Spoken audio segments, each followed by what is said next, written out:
विद्यार्थ्यांवरील लाठीमाराच्या याचिकेवर उद्या सुनावणी होणार आहे। सुप्रीम कोर्टात दाखल झालेल्या विविध याचिकांवर एकत्रित ही सुनावणी होईल।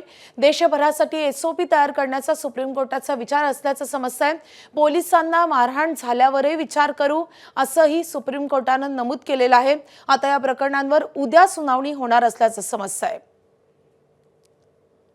तर दिल्लीमध्ये जंतर मंतरवरून संसद मार्गावर जो मोर्चा काढण्यात आलेला होता त्या मोर्चावर पोलिसांकडून लाठीमार करण्यात आलेला होता। त्यासोबतच अश्रुधुराच्या नळकांड्याही फोडण्यात आलेल्या होत्या आणि या सगळ्या विरोधात देशभर संतापाची लाट उसळलेली होती।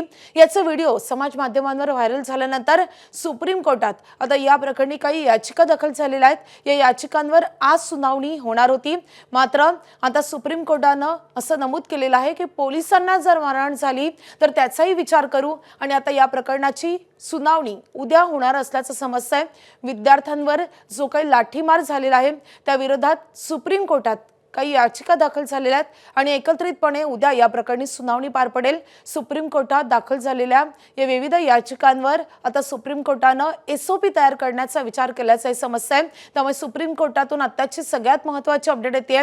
पोलिसांना जर मारहाण झाली तर त्याचाही आम्ही विचार करू असं देखील सुप्रीम कोर्टानं यावेळी नमूद केलेलं आहे आणि उद्या या प्रकरणी आता सुनावणी घेणार असल्याचं समजतंय।